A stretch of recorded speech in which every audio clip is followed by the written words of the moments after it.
নাই, আমাদের কষ্টের জিনিস সব নিয়ে নিছে। কিচ্ছু নাই, কি খাবে না দেখে দহি নাই বললা না সব নিয়ে গেছে। এখানে থাকবো না আমরা, এখানে থাকার কোনো। আমরা কিছুদিন আগে একটা মানববন্ধন করছিলাম, 2 দিন আগে। আমরা এটা শুনে যে আমাদের আবাসনে হামলা হবে, ওরা লাঠি ছুটি ভাও করে রাখছে ওই জায়গায়। এটা শুনে আমি একটা মানববন্ধন করি। তারপরে মানববন্ধন করার পরে এরা আরো বেশি ক্ষিপ্ত হয়। এলাকাবাসীকে বিভিন্নভাবে বুঝায়, এরা বিভিন্ন কথা বলে এলাকাবাসী লোকজনকে আমাদের প্রতি একটা খারাপ দৃষ্টির সৃষ্টি করে। আসলেও মূলত আমরা যে এখানে আসি, আমার পোলাপান সহ আমরা সহ এই যে আল্লাহকে হাজির নাজির করে সাক্ষী রেখে বলতেছে আমরা এলাকার কোনো মানুষের সঙ্গে খারাপ আচরণ করি নাই, কোনো মানুষের সঙ্গে খারাপ ব্যবহার করি নাই, বরঞ্চ আমরা মানুষকে উপকার করছি। কেউ কোনো কাজে আসলে আমরা তাকে সহযোগিতা করছি, আমরা কারোর কোনো ক্ষতি করি নাই। কালাম হাসান এটির নেতৃত্বে যে নোটপাট হয়েছে। কারণটা কি? কারণ হইল এটা এই জমিটা বলে কালামের বাপের শুনি দাবি করে কালামের বাপের। এই নিশি আঙ্গের এলাকা তাহাতে নিশি এই মসজিদ মাথায় চান্দা দিছে, গরিব দুঃখী মানুষের কাপড় চোপড় আইনা দেয়, সবকিছুই দেয়। আমরা আয়া যদি একটা মানুষ হাত ভেঙে দা পাও ভেঙে দা আয়া ধরি 2,000 টাকা হবে। এই নিশি সরকারি জিনিস, এটা বিচার চামন, অবশ্যই বিচার চামন।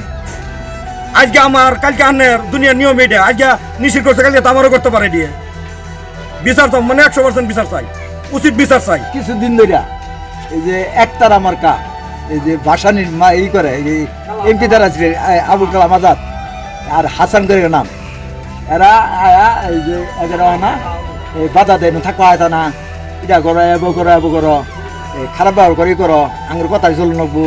এরা কইছে না, আমরা তো কোনো খারাপ ব্যবহার করি না। 8টার সময় সবাই কেউ খাওয়া দাওয়া করতেছে, কেউ খাওয়া দাওয়া করবে, কেউ হাট বাজার আছে।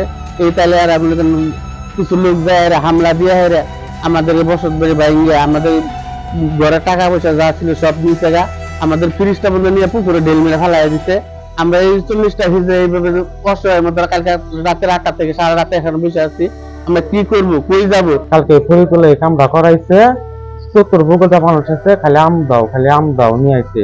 এর মধ্যে ইয়া আছিল খালেক, মালেক, সোহেল, এরা বাবু, ফরিদুলের ভাই, যারা তো ভাই, এরা কালকে পরিয়ার বাবুরে রেখে নিয়ে গেছে।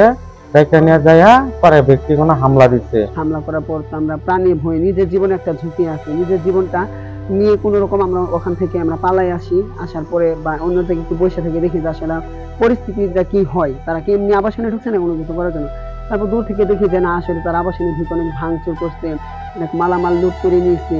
তারপরে বলতেছে এরা তো এই দিক দিয়ে পালায় নাকি, ওরা ওই সাইড দিয়ে পালাই গেছে, পিছন সাইড দিয়ে। আমাদেরকে অনেক টর্চার চলতেছে, আমাদের উপরে হামলা চলতেছে।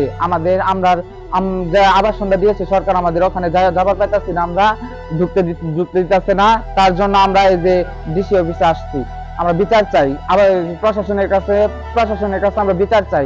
আমার ঘর সভাপতি নিশি সরকার, হ্যার ঘরে কিচ্ছু নাই, এবং হ্যাঁ যে মাছ বেচছে, মাছ বেচার টাকাটা হাতে ওই জায়গায় সব ফ্রিজ যা আছে, মানে ঘরে জানেন তো গরিব হতে পারে, কিন্তু তারপরে একটা মানুষ তো চলন লাগে, ঘরে জিনিসপাতি কিছু করে, সেটা হাতে নাই। কে আমাদের সরকারি আবাসন দিয়েছিল, আমরা সরকারি আবাসনে অবস্থান করছি, আমরা জীবনযাপন করছি। 3 বছর যা কামাই করছি, 3 বছর দিয়েছে, আমরা যা কামাই করছি এখানে আমরা রাখছি।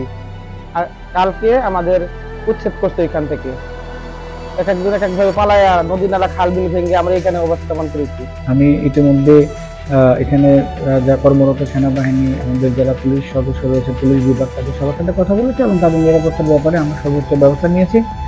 রাতের বিষয়টি আরো তদন্তের জন্য, আরো অধিকতর তদন্তের জন্য আমি ইতিমধ্যে সেখানে আমাদের উপজেলা নির্বাহী সেখানে গিয়েছেন এবং সেখান থেকে যদি কেউ, তারা যেটা বলেছেন যে রাতে তাদের ওখানে আক্রমণ হয়েছে, তো সেই বিষয়টাতে যারা জড়িত ইতিমধ্যে আমরা এটা মামলা নেওয়ারও নির্দেশনা দিয়েছি আমি।